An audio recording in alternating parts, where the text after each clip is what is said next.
చేస్తే ఇప్పుడే కాదు, అవి రెడీ అవుతున్నాయి. రెడీ కాగానే పేర్లతో సహా చదివి వాళ్ళ ఇళ్లకు కొరియర్ పంపిస్తా. ఇక గ్రూప్ 1 పరీక్షలలో అక్రమాలు జరిగాయని ఆవేదన వ్యక్తం చేస్తున్న పాపానికి నిరుద్యోగ నేత జనార్దన్ మాట్లాడకుండా పోలీసులు చేతిలో నోరు మూయిస్తారు. ఎక్కడికక్కడ నిరుద్యోగులను ప్రవేశం లేకుండా కట్టడి చేశారు. కనీసం సమావేశం పెట్టుకోనివ్వకుండా వచ్చిన వారిని అరెస్టు చేసేసిన పరిస్థితి కనబడుతుంది. నేను చెప్పలే, ఇప్పటిదాకా మాట్లాడిందిగా జనార్దన్ పాపం. గ్రూప్ 1కు సంబంధించి 44 మంది టాపర్లు ఎవరైతే ఉన్నారో కేవలం ఒకే హాల్ టికెట్ నెంబర్ తేడాతోని వాళ్ళందరికీ ర్యాంకులు ఏ విధంగా వచ్చాయో, కొంతమంది నిజంగా రావచ్చు కానీ కాదంటలేం, కానీ ఒకే సెంటర్లో ఒకే రూమ్లో అంత పాసిబుల్ ఏ విధంగా అయింది అనేది కూడా ప్రశ్న. ఇక దీంతో పాటుగా ఇది పేరు గొప్ప కాంగ్రెస్ ప్రజాపాలన. ఒక్క మాటలో చెప్పాలంటే బుధవారం హైదరాబాద్ మహానగరం దిగ్బంధానికి గురైంది. హైదరాబాద్ సెంట్రల్ యూనివర్సిటీ విద్యార్థులు నెక్లెస్ రోడ్లోని అంబేద్కర్ విగ్రహం దగ్గరికి రాకుండా భారీగా పోలీసులు మోహరించారు. భారీ గేట్లు వేశారు. సెంట్రల్ యూనివర్సిటీ దాదాపు ఒక చెరసాలలా మార్చేశారు.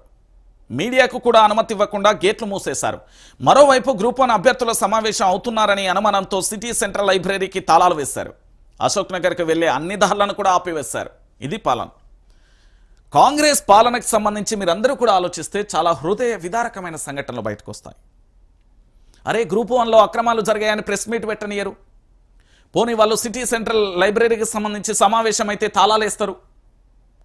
దాంతోపాటు ఇక్కడ ఎవరు హైదరాబాద్ సెంట్రల్ యూనివర్సిటీకి సంబంధించిన విద్యార్థులందరూ కూడా నెక్లెస్ రోడ్లోని అంబేద్కర్ విగ్రహం దగ్గరికి రాకుండా పోలీసులు అడ్డుకుంటారు.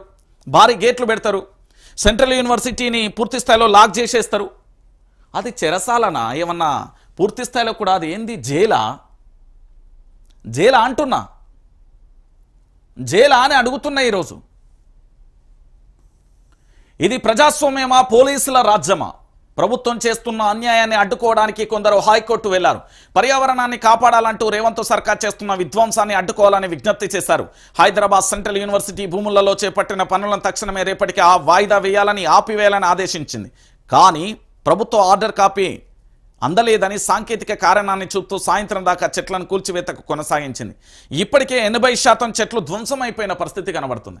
హైకోర్టు మాట వినరు. యూనివర్సిటీలను లెక్కలేదు. ప్రొఫెసర్లు అంటే గౌరవం లేదు. మేధావులు అంటే మాట వినేదే లేదు. పర్యావరణం అంటే ప్రేమ లేదు. పిల్లల ఆవేదన అర్థం కాదు. తెలిసిందల్లా ఒకటే మొండితనం, మంకుపట్టు. వచ్చిందల్లా ఒకటే విద్య. ఏంటిదది? బుల్డోజర్ల భాష, లాఠీల యాస. ఇది రేవంత్ సర్కార్ తిరువరవ్వ ఏం రాసిలు. నిజం ఇది. నిన్న హైకోర్టు ఏం చెప్పిందంటే మేము మళ్ళీ ఆదేశాలు ఇచ్చే వరకు కూడా అక్కడ ఒక చెట్టు కాదు కదా, ఒక కొమ్మ కాదు కదా, ఒక ఆకును కూడా ముట్టుకోవద్దని చెప్పింది. అయితే ఆ ఆర్డర్ కాపీ మాకు అందలేదని చెప్పేసి వీళ్ళు పొతం పెట్టుడు స్టార్ట్ చేసిళ్ళు.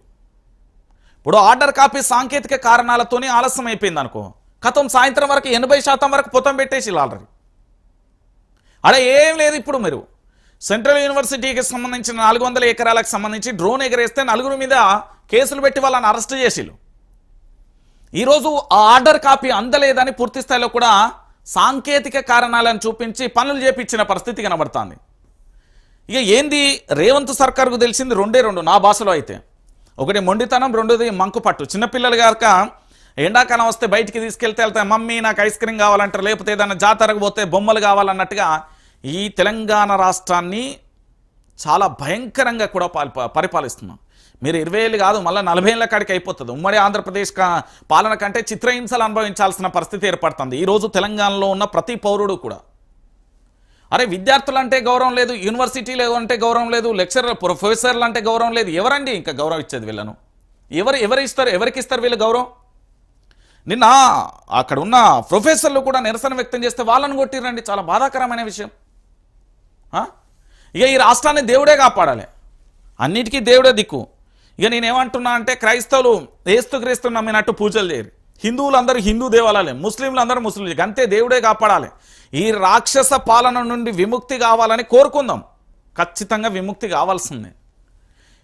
ఇక హైదరాబాద్ సెంట్రల్ యూనివర్సిటీ విధ్వంసంపై నివేదిక ఇవ్వండి. రాష్ట్ర ప్రభుత్వానికి కేంద్ర పర్యావరణ శాఖ లేఖ. పర్యావరణ నిబంధనలు పాటించాలని ఆదేశం. భూముల వేలంపై ఎన్జిటిలో న్యాయవాది ఫిర్యాదు అంటూ కూడా చెప్పిన పరిస్థితి కనబడుతుంది. ఇప్పుడు కాలు మెడకు ముక్కుతాడేసినట్టు అయిపోయింది. హైదరాబాద్ సెంట్రల్ యూనివర్సిటీకి సంబంధించిన భూములు ఏవైతే ఉన్నాయో ఆ భూముల విషయంలో పూర్తి స్థాయిలో కూడా పర్యావరణ నిబంధనలు పాటించాలని. అరే అంతెందుకండి, మన ఇంట్లో ఏదైనా చెట్టును ఆ గేటు పక్కన ఇంకోలా చెట్టు ఉంటే ఆ చెట్టును కనుక నరికితే అటవీ పర్యావరణ యాక్ట్ కింద, అటవీ చట్టం కింద కూడా కేసు నమోదు చేయొచ్చు. ఈరోజు వందలాది చెట్లను నరుకుతున్నారు కదా, వాళ్ళ మీద ఏం కేసులు అయితే చూద్దాం. చట్టం చట్టంగానే ఉంటుందా లేదా చట్టం చుట్టంగా మారిపోతుందా అనేది కూడా మనం చూడాల్సిన పరిస్థితి కనబడుతుంది. ఇక దాంతో పాటుగా ఇటు చూడుర్రి, హెచ్సిఈలో లాఠీ చార్జ్